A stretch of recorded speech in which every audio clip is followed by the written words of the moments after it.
Unaposikia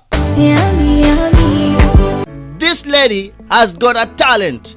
Je, ni nini ilitokea siku ya jana kuhusiana na Yami? Msanii Nandy na lebo yake The African Princess imetoa taarifa rasmi kupitia ukurasa wao wa Instagram ikimtakia msanii Yami mafanikio mema katika safari yake mpya ya muziki. Yami amekuwa ni msanii wa kwanza kusainiwa chini ya lebo ya Nandy tangu ilipoanzishwa mwaka wa 2023. Kwa sasa haijafahamika wazi sababu za Yami kuondoka kwenye lebo hiyo, lakini mashabiki wake wanaendelea kufuatilia kwa ukaribu maendeleo ya muziki yake ya tasnia ya muziki. Kwa sasa haijafahamika wazi sababu za Yami kuondoka kwenye lebo hiyo, lakini mashabiki wake wanaendelea kufuatilia kwa karibu maendeleo yake ya baadaye na hata katika tasnia ya muziki. Yami ambaye pia jina lake kamili anajulikana kama vile Yasirun Yasin Shaban ni mwanadada aliyezaliwa tarehe 12 Mei mwaka wa 2002. Yami alianza kujihusisha na muziki akiwa shule ya sekondari ambapo alishiriki majaribio ya uimbaji na kupakia video zake kwenye TikTok, huku video hizi zikimvutia msanii Nandy ambaye baadaye aliweza kumsaini katika lebo yake ya The African Princess. Na kwingineko ni kuwa msanii Harmonize ameweza kurudiana na ex wake Kajala Masanja, yani tunasema ex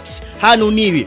Siku ya Jumapili Harmonize pamoja na Kajala waliweza kukutana kwenye shughuli ya mtoto wa Mario Amara, siku ambayo ilikuwa ni siku ya kuzaliwa ya mtoto huyo. Ikumbuke kuwa sherehe hiyo ilihudhuriwa na wasanii wakubwa kama vile Chino Wanaman, Nandy, Billnass, Harmonize, Jacqueline Wolper na wengineo. Ni hayo tu yaliweza kutokea nchini Tanzania. Sasa nataka uniambie, je, hivi unahisi Yami kutoka kwenye lebo ya msanii Nandy, shida itakuwa ni nini?